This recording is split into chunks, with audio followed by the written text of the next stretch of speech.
got confusing because as the time changed and as our president changed and as, you know, a major Democratic bill went through or Republican bill or whatever happened, the other side would all of a sudden switch to being either, you know, pro-government or anti-government, depending on what was happening in the presidency and Senate at the same time. So that's why it was a little bit backwards. And it's also tough. The Republicans, Democrats, it's the way you look at it. You can either look at it as them going against each other, they're from the government, or the actual issue. So you have to like distinguish if we're going against the actual issue or the party in power. So we start with the military. We start off with 9/11. You know, we said one that they were completely pro-action after 9/11. Makes sense. We were attacked. We said everybody, actually, to just make that really easy. All of our pillars, we said were very pro-government after 9/11. And that showed up with the Soviet Union as well. After the NATO bombing, everybody only pro-government. Iraq, 2003, and initially the military Republicans were pro-attack, with weapons of mass destruction.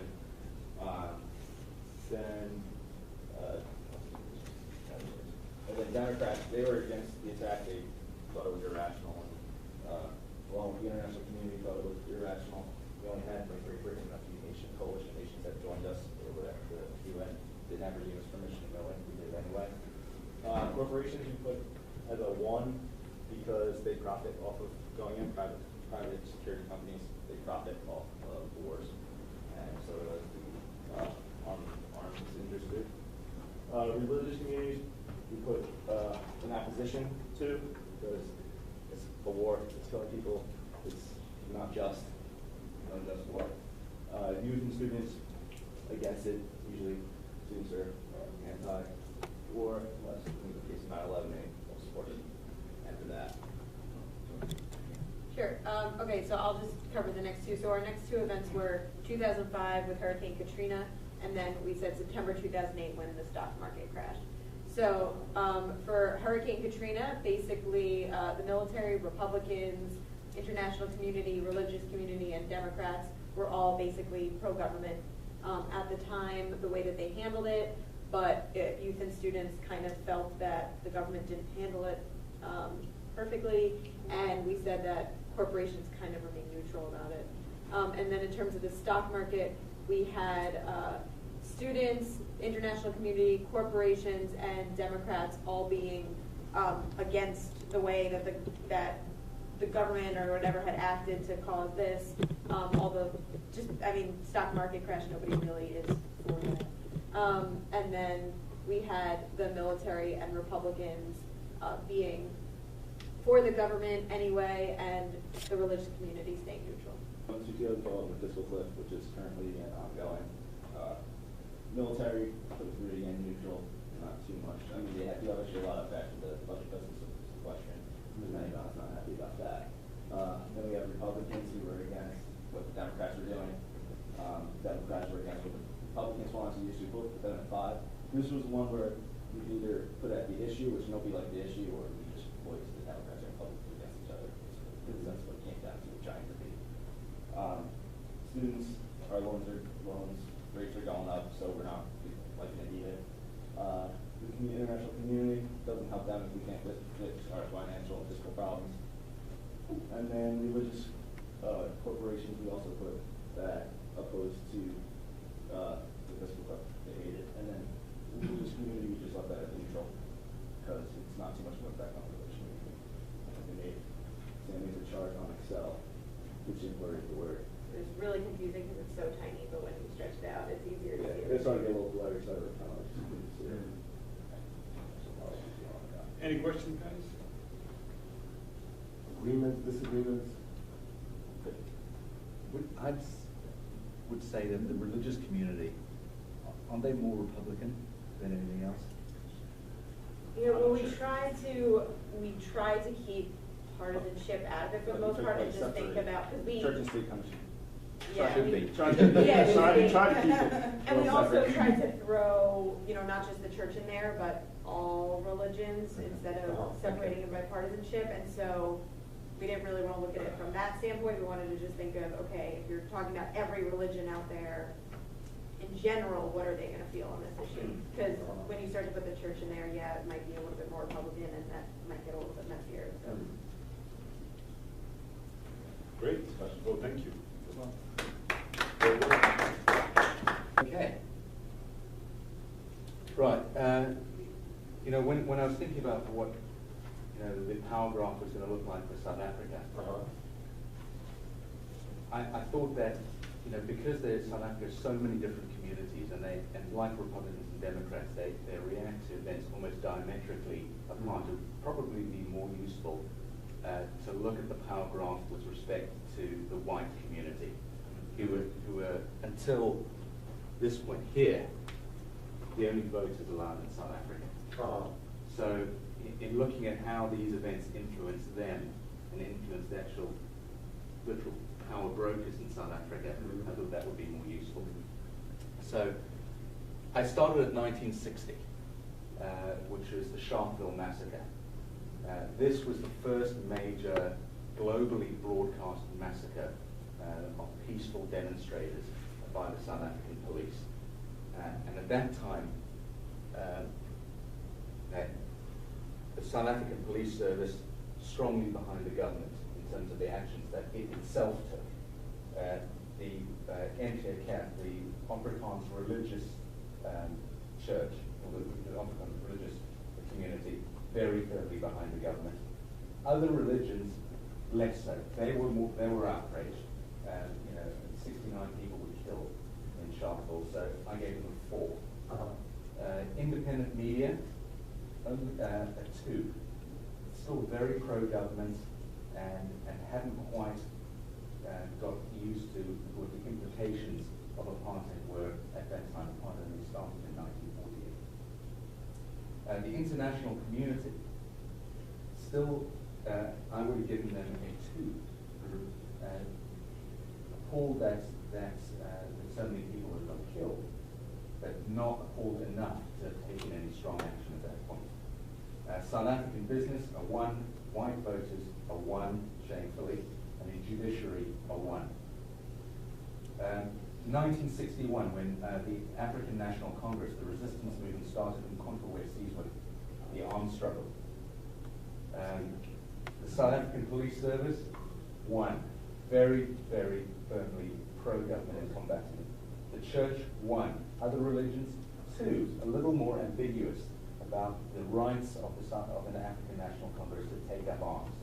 In fact, the World Council of Churches continue to send funds and continue to support the African National Congress, despite them having taken up violence as part of their methods of demonstration. Independent media, 1. International community, 1. Very firmly against any kind of armed military action. South African business, 1. White voters, very much 1. They were appalled by this in the judiciary, 1. 1964, Nelson Mandela was sentenced to life in prison. And you're going to see a theme here. Military and the South African Police Service, 1. The church, 1. Other religions, 3. This is where we start to see the religious groups start to move away. The independent media, 1. Still saw Mandela as a terrorist. Just to set it in context, our friend Dick Cheney, as recently as the late 80s, was still standing up in Congress, labeling Nelson Mandela a terrorist. South African business, 1. White voters, 1. Judiciary, 1. Although the international community itself saw this as a 3. They hadn't quite got used to Mandela yet and his role in the struggle.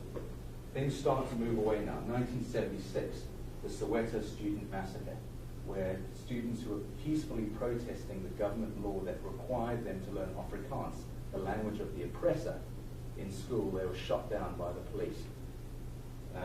Police still stuck with 1. The church, 1. Other religions now begin to be appalled. 5. Actively taking up the cause of the opposition in the face of this violence. Independent media, 3. Starting to move away. International community, 4. Also starting to move away and become much more active in its opposition to the government. South African business, 2. moving away from its original position, but slowly it's moving away. White voters, 2, for the first time, people in the white community begin to be outraged at what they've seen on their TV screens. And the judiciary, still 1. They still saw nothing extrajudicial about the killing of these children. 1977, Steve Biko is killed. Steve Biko, leader, founder of the South African Black Consciousness Movement. Quite a radical fellow. His main platform was to say that we don't need anyone's help. The black man must do this for himself and develop his own sense of consciousness. So when he was killed by the South African police, of course, the South African police, a steady 1. The church, a steady 1. Other religions, 5. Now they're really becoming active. These extrajudicial killings are really motivating the church. Independent media, 4. He was killed in the most brutal way in police custody. International community, 4. South African business, 2. Still not enough for them to move away from the government. White voters, 2. He was cast by the media as a terrible, radical black, angry black man. So white voters were getting their message from the media still called it 2, and judiciary 1. Nothing extrajudicial about the killing of a guy in police custody. It's amazing. 1985, and this is where I start to remember things for myself. P.W. Botha, the state president at the time, was announced that he was going to do a big speech to the international community. And at this time, there was big unrest. People thought, this is it. He's going to make a big announcement. He's going to make a big move towards a more democratic South Africa. The press had been primed.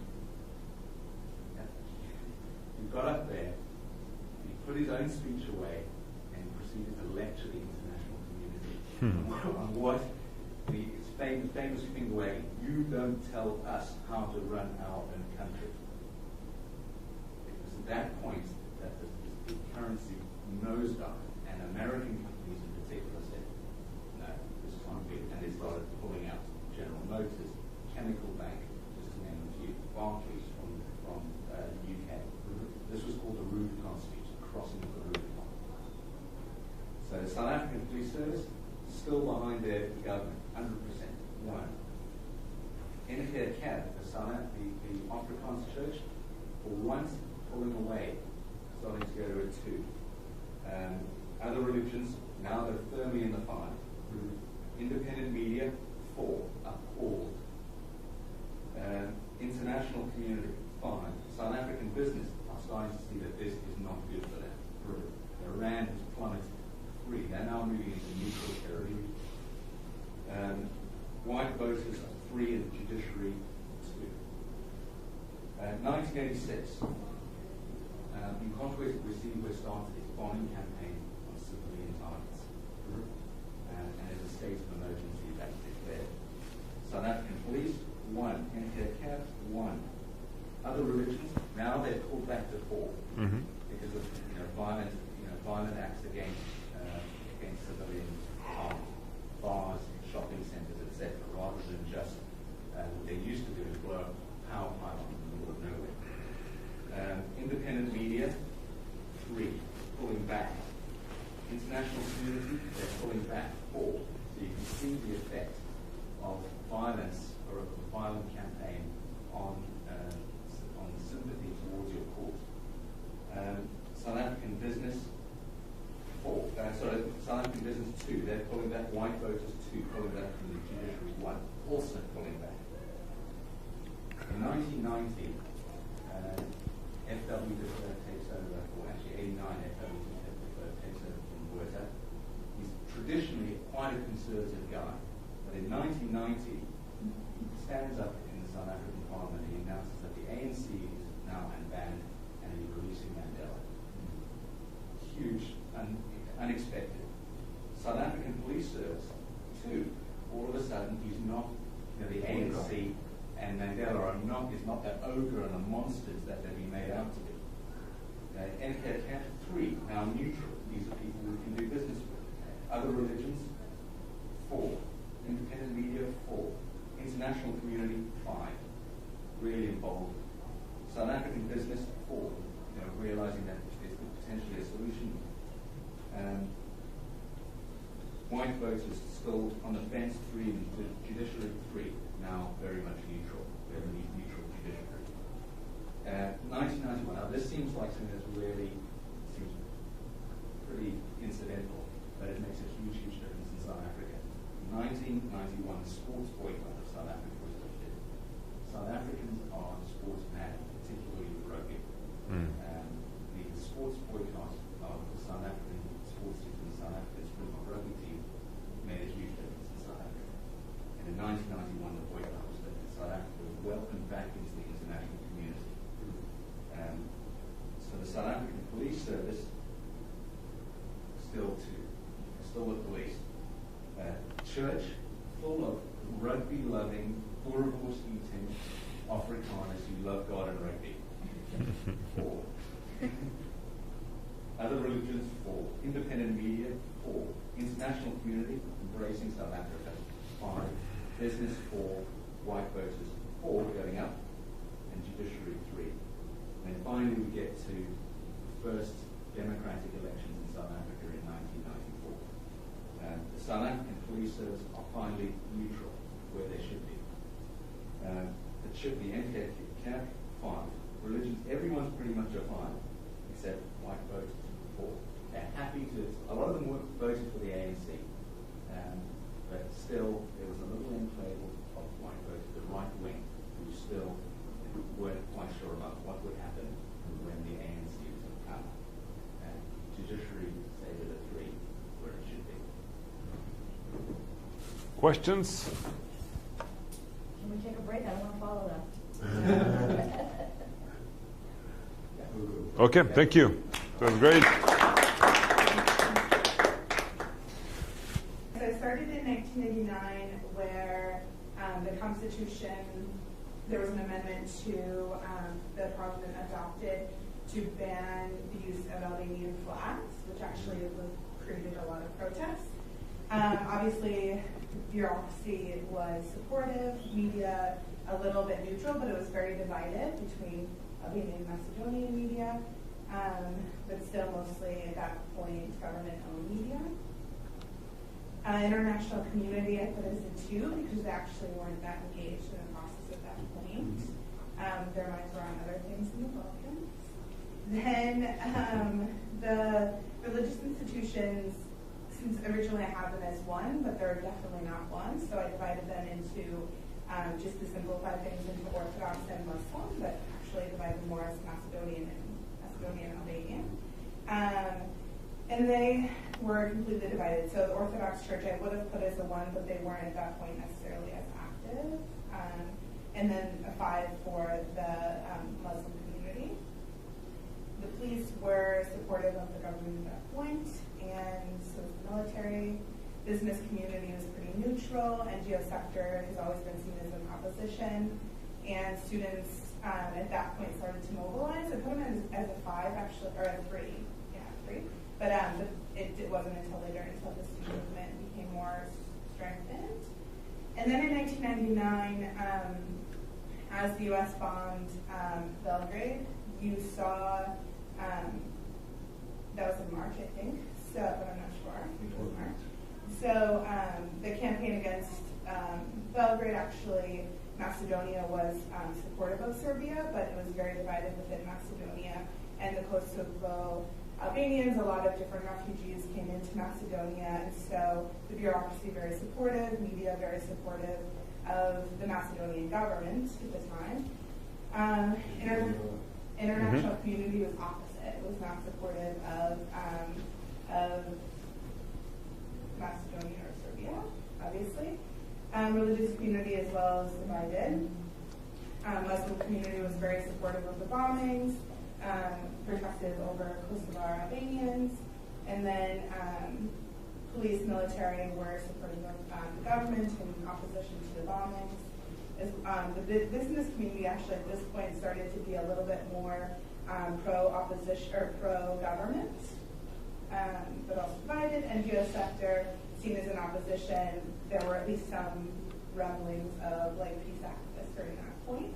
They were anti-bombing, but also in the student movement the same. So in 2001, under so when the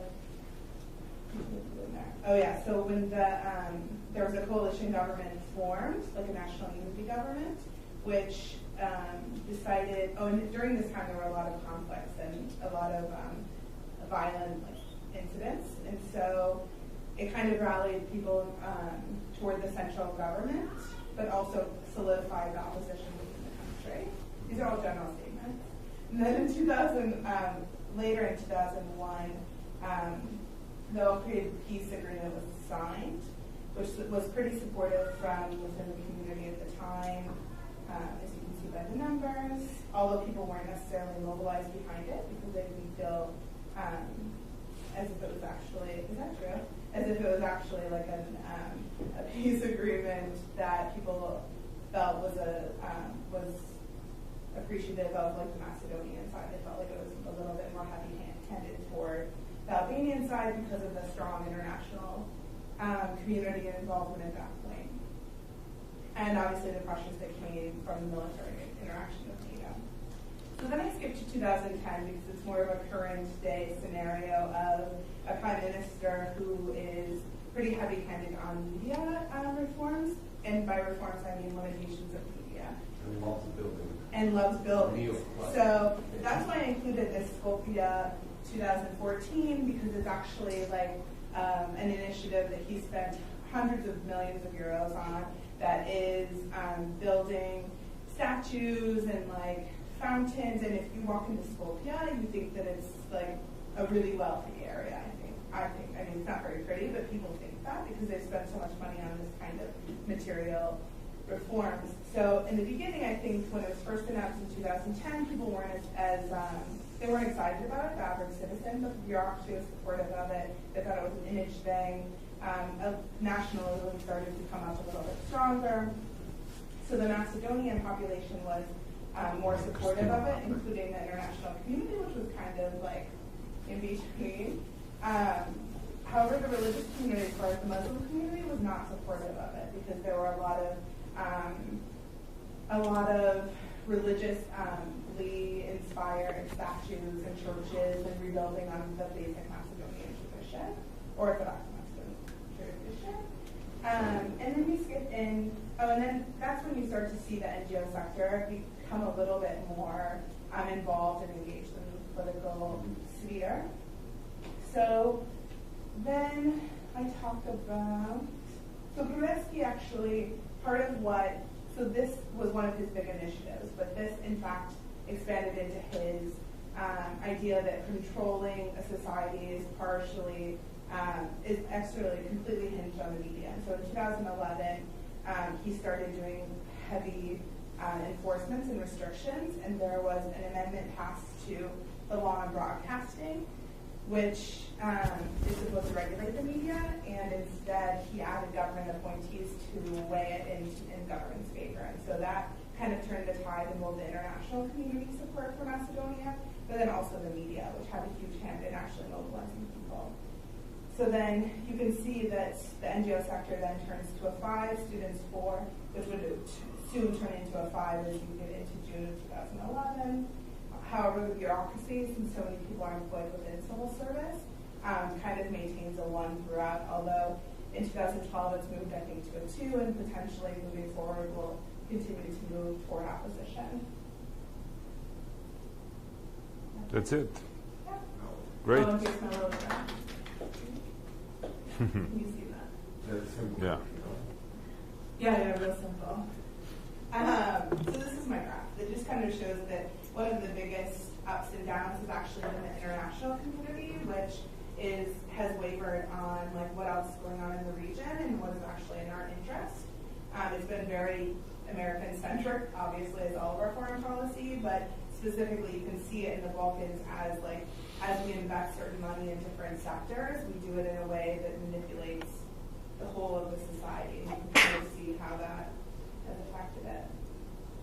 Well, you definitely put lots of money in Macedonia. That's the truth. It's really weird. For a teeny tiny country, there are like millions and millions of dollars through USAID going into Macedonia. Partially, I think, due to Kosovo, and then partially, like, I don't know why. This is Sudan, right? Yes. Okay, cool. Great. Sudan, from independence to So a few things to point out first. I changed many of my pillars and skipped some chunks of Sudanese history. For example, I had every single military coup listed from independence for probably 2-3 decades, and there were maybe 8 coups in that time. So I decided to just combine all of those. So I apologize for that. But in the beginning, 1956 was independence, and as I said, from independence to 71 was various coups. And in this time, the military was obviously against the government, as they were the ones initiating the coups, and also religion was a large player, specifically Sharia and Islam fundamentalists. So you can see here that there are fairly consistent numbers. The military switched from against the government until Bashir was elected in 93. And at that point, the military essentially went from a 5 to a 2 to a 1 and stayed between a 1 and a 2. As I said earlier in this class, Bashir has the Janjaweed militia at his disposal, who is very willing to go and pillage and rape and burn, partnered with aerial bombing. So the military is a very strong force that has really stuck by al-Bashir despite all of the events that have happened. Going back to the 50s, in 59, I thought that was pretty significant. In 1959, China and Sudan established diplomatic relations, and that becomes extremely relevant in the past decade. 72 is the first peace agreement, the Addis Ababa agreement, which of course does not work because we still see fighting for decades. In 78, oil is discovered, and this is when I first introduced natural resources. I suppose some of these things could be neutral, especially something like the United Nations, but I just chose to introduce them when they kind of came onto the scene instead of having them neutral and then introduced. And then That's okay. 1983 is very significant. That's where we see the SPLM, the Sudanese People Liberation Movement, also called the Sudanese People's Liberation Army, and now is the Army of South Sudan. So they are obviously introduced to oppose the state and keeps this very strong, firm resistance throughout independence until secession. And this is the armed group.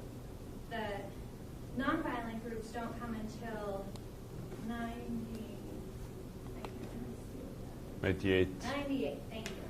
And there are 2 nonviolent movements, the more well-known of which is the Sudanese Organization for Nonviolence and Development. And like the SPLM, they have a very clear vision of tomorrow and don't waver from that until secession in 2011. The first time we really see a shift of students and an engagement of students and a slight shift of some other actors and pillars is when the new constitution was voted on. 96% of the voters in Sudan approved the constitution under Omar al-Bashir. But shortly after that, just 1 year later, he dissolved the National Assembly and began a closer relationship with China, specifically exporting Sudanese oil to China in exchange for Chinese weapons, which were then used in the genocide.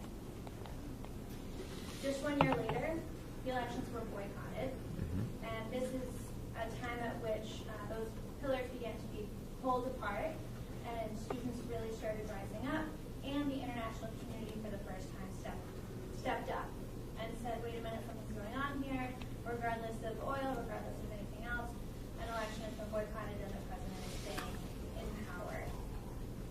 So the next year was sanctions, followed 2 years later in 2003 by the genocide in Darfur.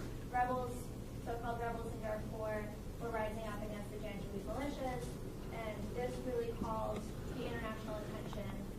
In this time, the military, unfortunately, was still strongly in support of al-Bashir's plan, and the media continued to be controlled by the government, take notice. And in 2004, the U.S. called this violence genocide, which was significant for the pillars to continue to be pulled. In 2005, we saw the comprehensive peace agreement, which was somewhat successful, although fighting still continued. The height of the violence was 2006 to 2008, with the most intense fighting specifically around oil reserves and fertile lands.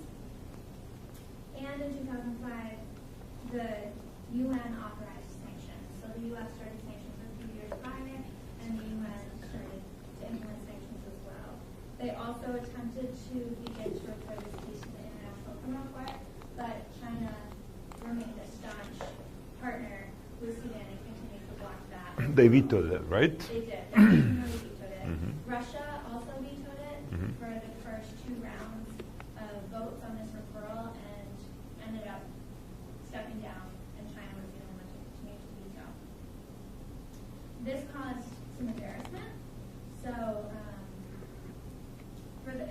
the media, for example, is still pro-government, but not a 1, now a 2, especially when a warrant is issued for al-Bashir's arrest. This is the first time there's been an international criminal court warrant for a sitting head of state. Heads of states are not immune to international criminal court investigations or indictments.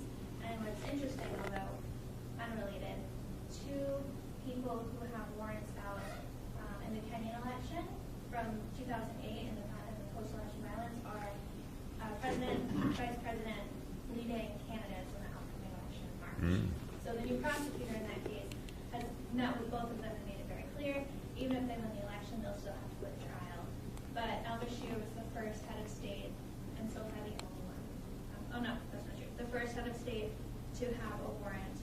He rejected the warrant and even traveled to Kenya, and Kenya could have turned him over to international authorities, but chose not to. This increased embarrassment and continued to shift slightly. But really throughout this, I noticed that the actors really stayed fairly consistent. I jumped from 2008 with the warrant and continued violence to July 9th, 2011, when the South successfully seceded. So I think that this is... What's happening now? Now, there's continued negotiation in the South. They have a strong constitution, they have an army,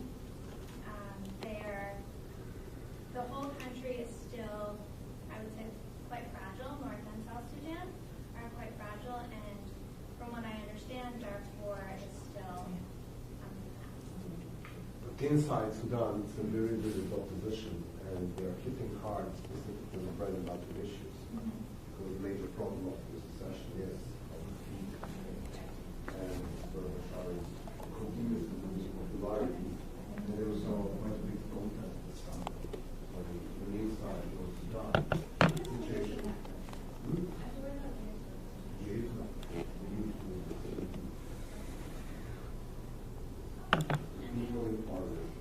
I tried to find, because I had never heard about the orange fruit. I had never heard about that. So could, I mean, you guys have information about that? Sure, there is a youth movement called US Student Organization. And if you go and take a look on it, they have a very good website, basically in English. It's very easy for you to check out. And they were allying themselves with a few minor opposition parties and one labor union this summer. And after the food prices and fuel prices went high, they organized a series of protests to basically bread and butter issues. In North Sudan? All over North Sudan. North. All over North Sudan. We're talking about North Sudan. And then for the first time in many years, Bashir was not carrying with his body. He was using tear gas, rubber bullets, as long as it was shot. Which means that he took the lesson of the rest of the spray that maybe shooting people who protest because of the bread and butter issue is not the best idea in the world if you want to survive. In power, but basically this bread and butter issue seems to be the space that the opposition was going to. I mean, we're followers of that, we know some people there.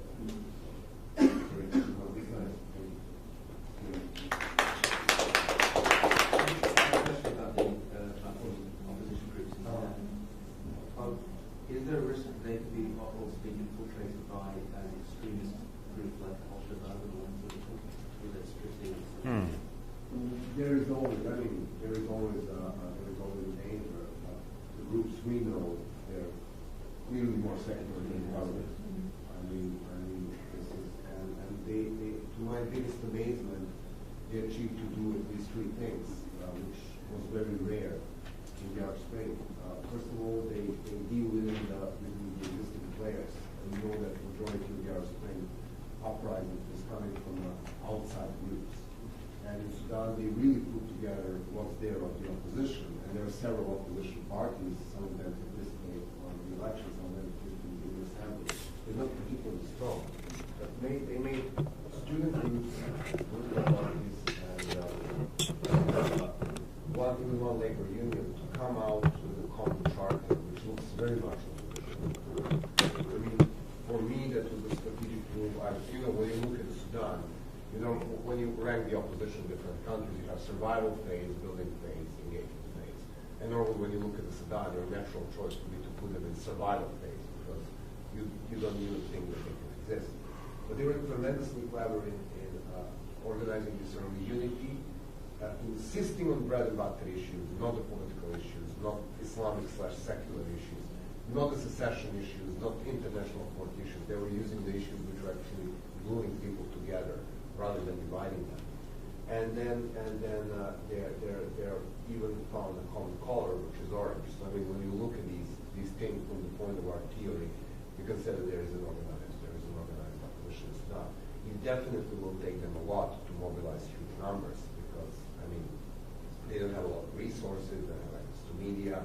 But this summer was really amazing. Nobody really expected this to happen, and I think very much like Assad, the Bashir's vulnerability really drops into economic category because, as you know, he kept majority of pipelines and refineries, but the majority of the oil wells are in the south. So I mean, there was this 6 or 8 months where there was absolutely no oil because they had a dispute with the south. And without oil, the food prices skyrocketed, and it even caused fuel shortages, which is a bizarre thing to have in a country with such an oil wealth and so many cars. But these two things triggered the protests, and when you look at the vulnerability of this regime, this probably will be a common. And if the opposition groups maintain unity and keep building on the economic issues, this is where I think the Bashir has a lot of strength, because this coalition is very narrow, and he keeps up his few business cronies and generals being fed and very happy, while the rest of the country lives in misery with very poor infrastructure. So I mean, if you would look for the political space to build up in Sudan, that would definitely be around the curating economy. I mean, that's my amateur opinion. It's a very long answer. I probably didn't answer your question.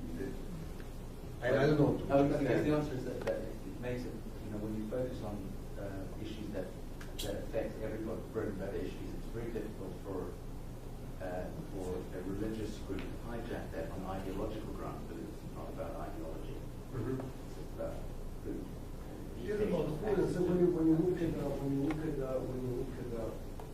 Sudan, basically, nobody really thought that there would be any kind of opposition, and very unlike the majority of the people here.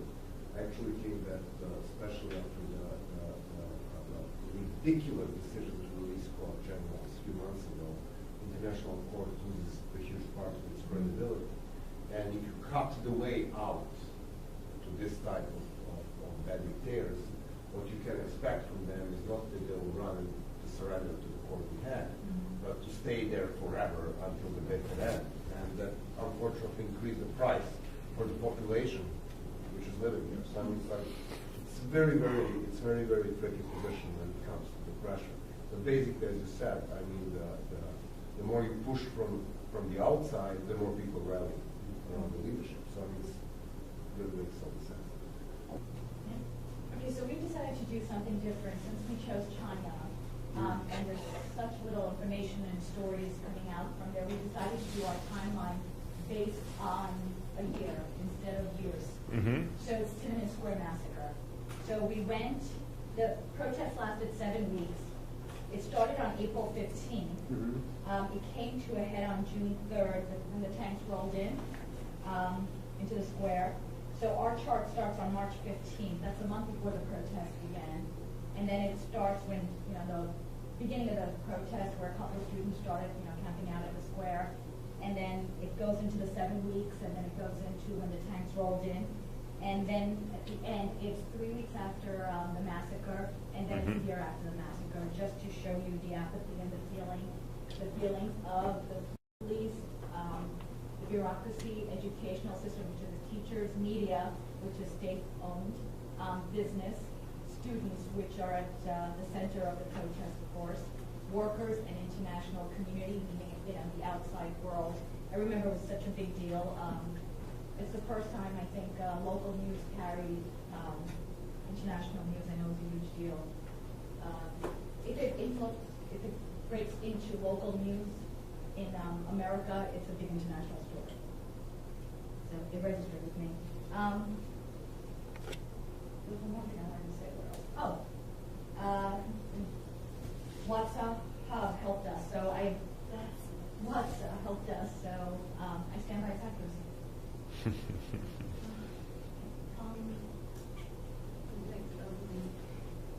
I'll just explain what she told me, the reasons, and about the military. She, if you see, it's number one, which is the pro-government, but ultimately it's tricky because they were they wanted to help the protesters.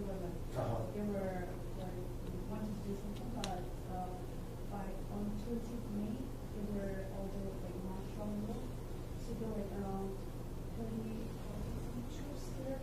And so they were totally pro-government before, and even when the students started sitting down, and then when the tanks started rolling in, and when you see the dip, it goes more towards the opposition, and then it goes back towards the government.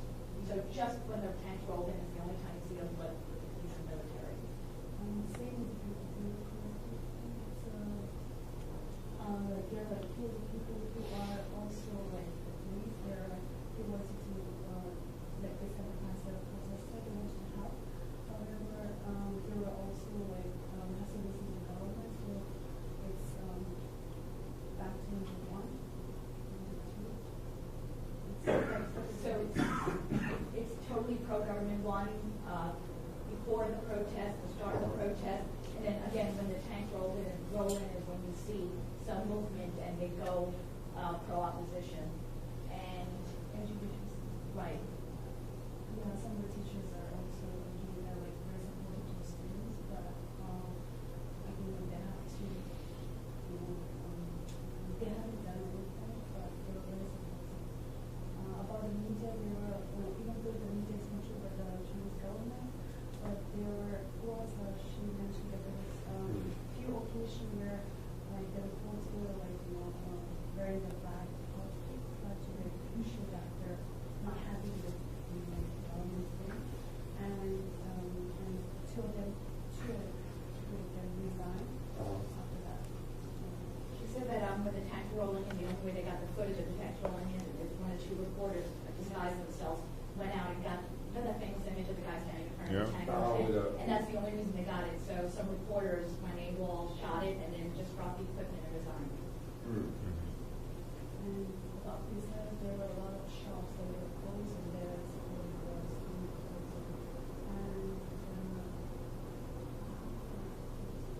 in the international community, it went from neutral a month before, China's China, neutral opinion, and then it went all the way to 5 down the road, even a year later. So it's totally pro-opposition, pro-freedom, you can have freedom. I think that's the biggest difference in the whole chart. Yeah, and then I'm sure all of you know about why the student protests, there are a lot of corruption. And that we are now out because of he died. So a lot of students protested, and they were afraid of the career rights. They are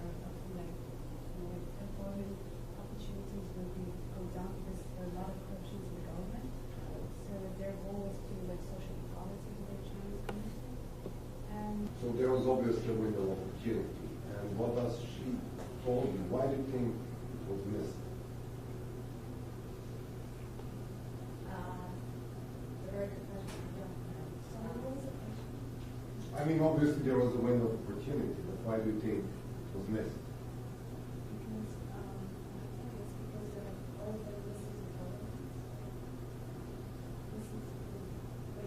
Because there was a martial law.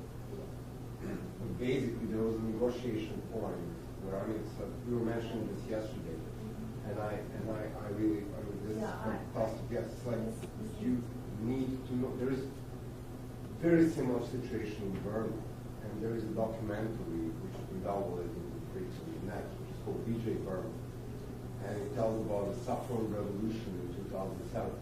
And there is this moment where we have this monks coming out and the students coming out and all the masses on the street, and they gather, of course, in front of the Aung San Suu Kyi house because she's in house arrest. And it's a citizen journalism, so you can really see people taping from their hand camera, and they export that in Thailand, and then it goes to the global media. And one camera sits in the house of a guy who is getting all this material, and he keeps talking to the people in the street. There is this fantastic sentence where you can learn, unfortunately, from the failure, the whole philosophy of the nonviolent struggle. There is this guy who says, okay, we have about 100,000 people on the street. Let's wait and see what the military will do. Which is like, you gain this big momentum, and then you do the goddamn thing. Then you don't wait for your opponent to regroup, relocate, and do the things back. Very similarly, when you look at the Tiananmen, and of course I'm no means expert on Chinese history or Chinese political movement, but we met with the people who were there, and they kept assurance that student leadership was negotiating the solution with the government, and then the government was ready to do certain concessions, but then the students were just standing on this big balcony, and they just thought that they were doing fine, and that we need to keep the pressure.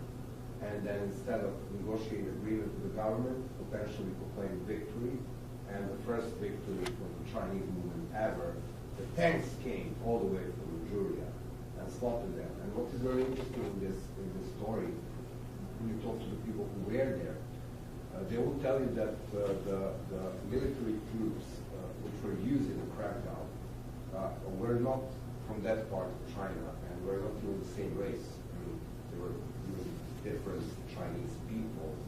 And yes, I mean, all the way from Manchuria, because they wanted to create this social distance. This is very, very interesting. And when we were protesting in Belgrade, it was never Belgrade police who were hard-handed opposition. It were the policemen brought from another part of Serbia, and basically people who were kept in barracks and brainwashed. So they really thought that they were dealing with, CIA-paid mercenaries and not Belgrade students. While the Belgrade police were very sympathetic to us, and they would always tell us, if you go that way, there will be this brigade which will, beat the hell out of you. So avoid that fact. So we would cooperate with the Belgrade police. So I mean, when you look at these momentum, there was this momentum of negotiation, and from all that we know from Tiananmen, there was a slight little window of opportunity to come out with a negotiated solution, which will reform in part of the educational system, end up with some corrupted officials, just if you keep the political system intact. So that was the offer which they had on the table. And if they would cleverly accept this, proclaim the victory, and get the hell out of there, around 15th of May, the movement in China would probably be very much alive as we speak. Instead of that, we had like 20, 25 years of vacuum. And then, as we learned yesterday, a little bit of the new organizing back there from 2010. But this is typical, I mean, this is a very interesting thing, because even in your graph, you can see that the momentum is there. And I mean, that's the good thing, because you can see the momentum is there. And then they just missed the momentum. So this is one of the grand lessons learned, is that you pick the battle you can win, you must know when and how to win the victory, and get a hell of it. Because, I mean, if you stay a little bit too long, there may be tanks waiting to come in and deal with it. So I really love this. It's very graphical. You can see it on the screen. Any other questions? Sorry for interrupting you, Rob. That was great.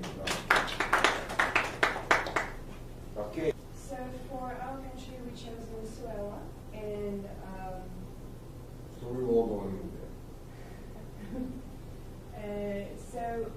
the first year is 1999, the year after Chavez was elected, and then in 1999, floods happened, and then a new constitution was adopted. So based on those events, military was still with pro-government. Business community was against, 4. International community at 3. Neutral.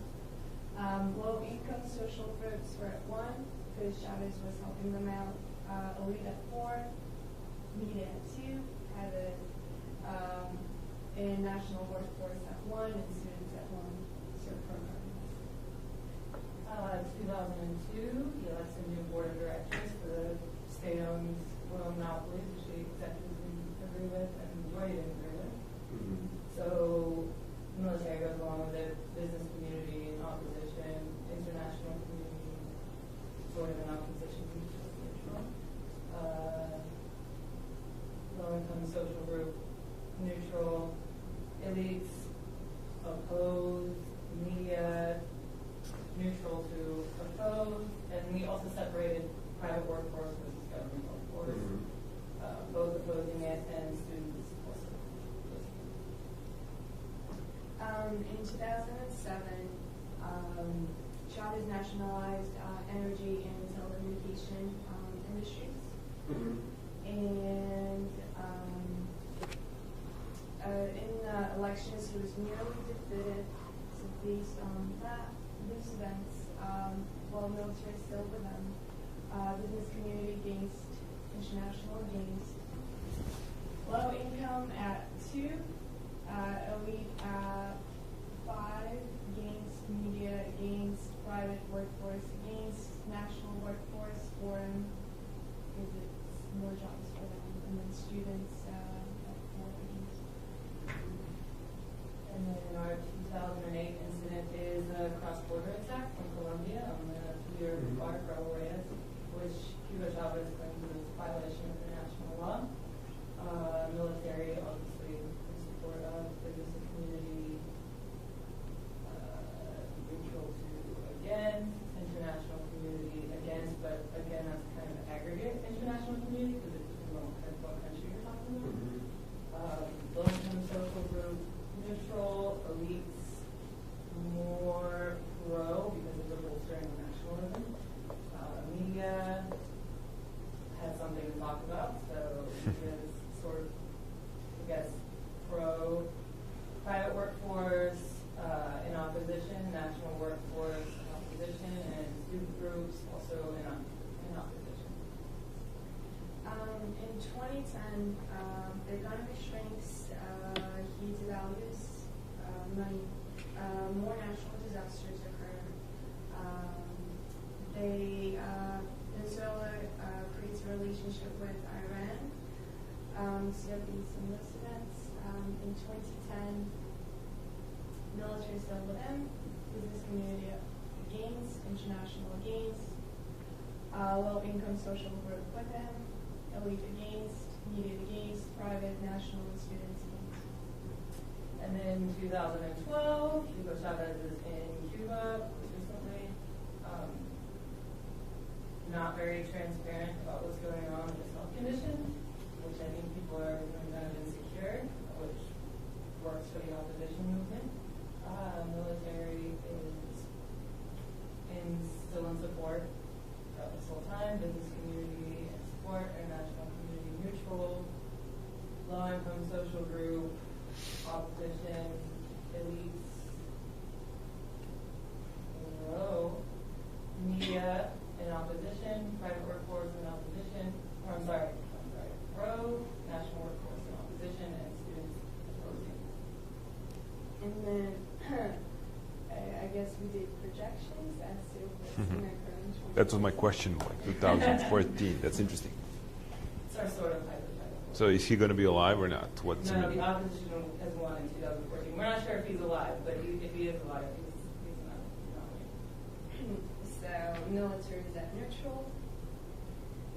business community as one, pro-government, international community pro, low-income social groups against, elite at 1, media at 3, private pro-national, private pro-national workforce against, and then students neutral. That's it. Good. Questions? No questions? Okay, well, speaking of Venezuela, let me show you something about it. If you look at, like, this was the police, and then this was the military. And remember what we spoke about, the pillars of the force? You can't see. Here is the military. It's a black one. Okay? And look at this. So, the issue is that the military and the police, they don't go together, right? And in Venezuela, it's the reverse story, basically. The military, it's extremely well paid. They're very well equipped, and basically the whole trust of Chavez is in the hands of the military. And you can see again that the both pillars of the force, they don't get together. And that's what you're going to see most frequently in different places. Now, this is interesting. And this was basically what we have identified as a problem. You see that straight line? Those are the students. Look at this. It's very rare. It's very rare. Don't you think? Yeah, I agree with you. They have a lot of like little protests. Well, very rights small, but basically only the youths and the students which were actually close to the oppositional political parties, those who basically lost elections against Chavez, and those who were on the other side. But in in favelas and like Polisario, like nothing was really going on. And so if you remember, then in 2006, what happened in referendum, right? That was the first time that Chavez got actually defeated, if you remember. And I don't know, if you go to YouTube, you'll see that he's going to be just explaining that the fist is imported symbol from Serbia, that it's being CIA who brought it from Serbia all the way to Venezuela. And I don't know Spanish, but he was saying like a molto simbolo, like the same symbols. So, but this kind of line, we specifically spent like then 2 weeks just working on these groups. And the whole point was what kind of tactics, what kind of strategies to do to motivate the students. And the students actually did become quite active. Now this is interesting as well, media. Check on this one. This is kind of very interesting. Why do you think the media had this kind of shape? You see, the media, it's actually privately owned. And once, before the Chavez, the media was actually on the side of the government, because it's owned by the rich people, by those who actually owned all the oil industry. Then when Chavez won, the media, went totally on the other side against him. But then in 2004, after the referendum has been lost, they're actually very intimidated, and he just took it over. He actually nationalized the frequencies and everything else, and the media actually changed. He took it over. That's it. So now, and this is basically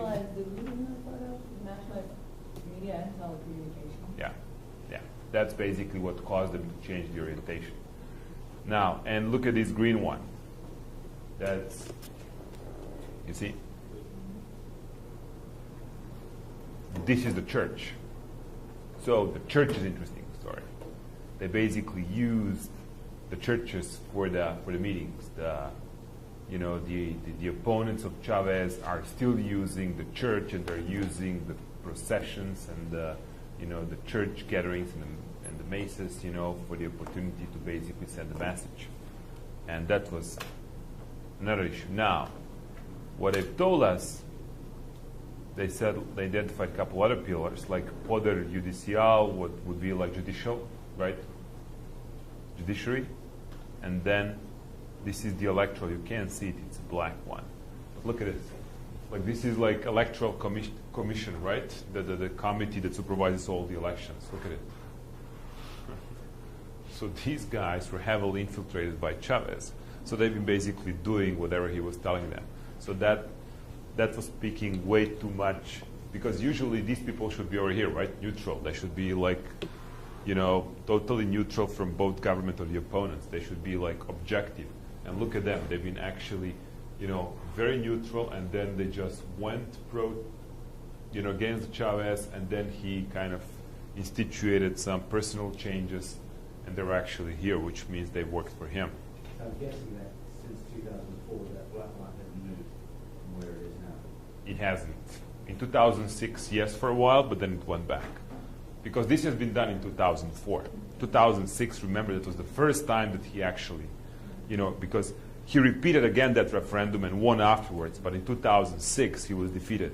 He was about to gain more rights, from Constitution about the presidency and so on and so on. So there was an election, a presidential election last year, right? That's right, where he won. So I'm guessing that It's gone back again. It's gone back again. Yeah. Lots of his power, lots of the sources of his power, it's coming actually from those guys.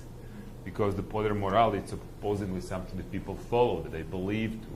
And if these guys are saying that Chavez... He hasn't delivered on that, correct? Well, he hasn't, but this was up until 2004. Now, that changed probably very much since those times. But you can see actually where he was gaining support from. And these are the governors and the mayors. By the way, you know that in Venezuela, there have been numbers of the assassinated governors and mayors, and these local elections in Venezuela have been always a big issue. But interestingly, these guys have been very much neutral. And what does that tell you? What does this mean? Once you have the governors and the local mayors like this, what does this position actually naturally belongs to? To whom?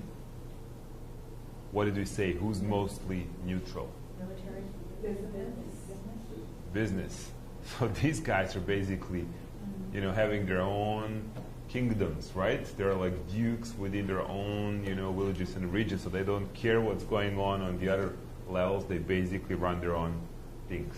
That's very common though, right? I mean, in this, at like local level, people are more neutral or like among super political. But I'm just showing you that this actually says a lot. Like you can actually get really sense of what was going on in the country.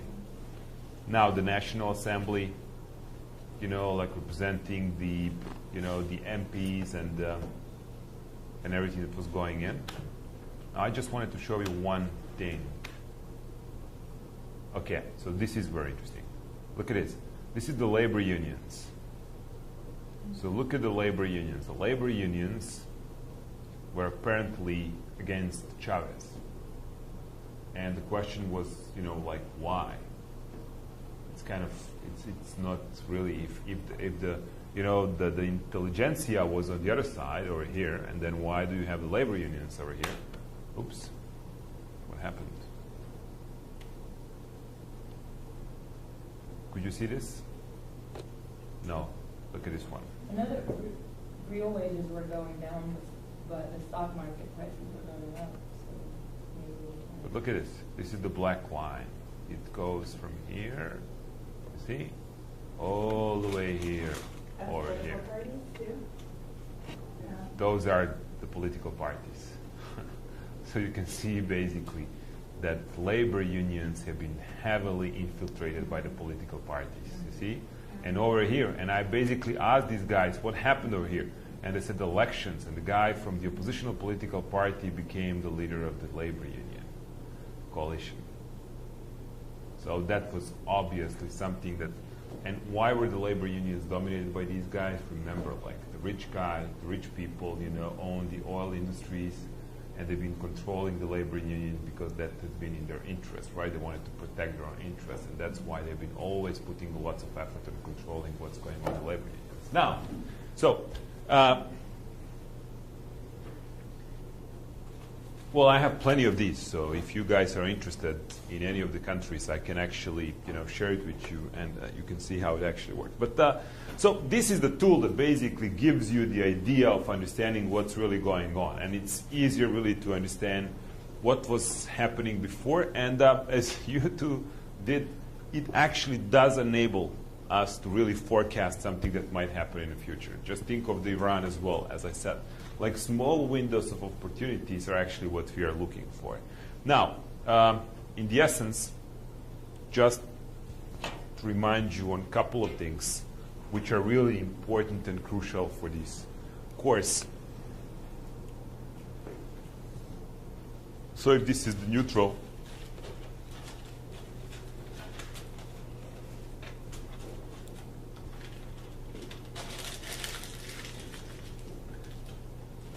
so we said the businesses will be mostly going like this, right?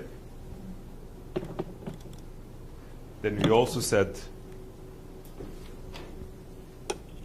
that you'll always have the pillars of the force being like this. And remember, we spoke and we said, just get away from these people. Just don't deal with these pillars until we have the numbers, okay? Just don't try to mess up. Don't waste your time. Now, in terms of the issue, like once you're looking onto the pillar, for example, the one pillar, it's so solid, another one goes like this, and then, for example, like here, what are you going to be doing? You're looking and focusing yourself on different pillars, but which pillar are you going to attack? The more volatile one.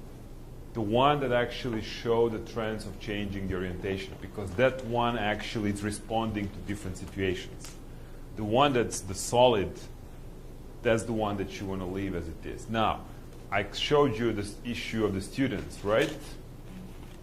Just by analyzing and putting, different analysis in place for different sites, you'll see that certain groups, depending on different classes, in some societies, like for example in India, it's very, very much about classes, right? Who marries whom, who's allowed to marry whom, and that has a lot to do. That influences, some of these classes are acting in the same way in different societies. Then by the age as well, like the students are always mostly around here. That always goes around 5, no matter what, for good or right. So then when you have them, like here in Venezuela, straight neutral, that's not something that really that really works well. And that's not something that's common. Yeah. So from what you said, even if they are students and if they are pretty stable and they're not moving very much, you should leave them alone, focus elsewhere. Right? That's what I would say. I mean, if they're like, if you see them something or 2 or 3 and they're, like 2 or 1 or somewhere else, but why did I actually take this excuse and example? Because it's not normal that students are actually 3 and just flat, right? You understand what I'm saying? Yeah. Like if they would be somewhere else, I would say just leave them over there. But being neutral, it's not something that I think, it's normal. And I would say and I told them deliberately, let's work with the students. Let's try to see how we move students in some way. If they're flat, it doesn't matter, but just move them somewhere, okay? But otherwise speaking, the other pillars, I would say, if you have them like solid like this, just leave them because they're very, very difficult to change. Something about those loyalties of the people within this pillar, it's very difficult to win over. So just don't bother with that. Focus on those which are more volatile. But by virtue of the fact that they're students, they should be, they're an exception. That's right. If there were anyone else, leave them alone. That's right. That's right. So how did you move the students? Sorry? How did you move the students? In case of Venezuela? Yes. Different things. Tomorrow and the day after tomorrow we'll be speaking about the symbols. We will be trying to talk about the different kind of, students are very receptive to different ideologies. And, the whole thing was like, okay, let's try to, make them either anger or just, motivate them by different symbols or just motivate them by different ideologies. That's about it. And what we did basically set up, we've been working with them for about 6 or 7 months on how to, organize different kind of activities, mostly with lots of humor, lots of kind of performances that actually make them extremely, interested in issues. And we basically had the people who were going to favelas, because we were looking for the people from favelas on how to actually make them more active than they used to be. That was the whole thing. Now, I'm telling you what these people did. I mean, my role was really to identify and tell them, like, look, guys, this is what I'm seeing. You know, it's not good. And if I would be you, I would try to lift that students up, because that's what I usually see. But the point is, so focus on those which showed some trends on changing their course. Remember, you know, our friend Morgan Tsvangirai. You know, once you're really talking whether I should protect my people, the issue is, do I actually believe that I have enough people to stand by me? If I do, then most likely I'm going to influence some of the loyalties of these pillars of the course. That's very important. I know the person who wrote the PhD dissertation on that issue. Speaking of the pillars, some pillars you'll just notice that they show up during the time. Sometimes they just show up. They did not exist before, but then suddenly they are there. Like international community does not play, for example, big role maybe in Germany. But if, you know, in German society you have some outreach of the fascism or fascist groups, of course international community is going to show up, right? So just think of different pillars not being there stable for a long time. Maybe you have them at some point and they're not going to be there for good. So that's about it. In the essence, how do you measure when you get these numbers to figure out that the students aren't participating or whatever it is? Where do you get that measure from? Are you measuring the percentage of people that show up to a rally, or how do you know that? Look, I mean, usually these measurements are coming from where? From media, right? You get from media the sources of what really happened, and then you see what, you know, if you just scan some period of the time within some site, you see who was the most active. And that's, I told you before we did the exercise, don't bother with whether it's accurate or not. Basically, from your perception, from the trends, you read which groups are the most active, and that's how it actually goes. Basically, these kind of paragraphs have been surveyed on much, you know, broader number of the people. Now, if you ask me statistically whether it's quantitative or qualitative method, well, look, my thesis advisors asked me that on my my thesis defense, and the whole strategy on my side was like, I knew I had like 15 minutes of talking plus 5 minutes for the questions. I was talking 37 minutes until they threw me out of the classroom, and so they had no time to ask any questions. Now, honestly, I believe that these analyses work better the more people you question, the better results, of course, you get. But now, could you get this perfect sample of the people that's, you know, for some experts to measure, like what's, you know, PVT, parallel voting, tabulation, and so on. Now, but the tool works. The tool will give you the ideas. What we recommend the activists in the field is really to try to do that after some period of time. You just try to do it. Just evaluate where you are today, you know, relative to the same time last year. Just try to see what really happened. Like, try to see whether you succeed in shifting some of these pillars up towards your way. Okay, so should we have a short break and then into the methods and mechanisms? Cool. So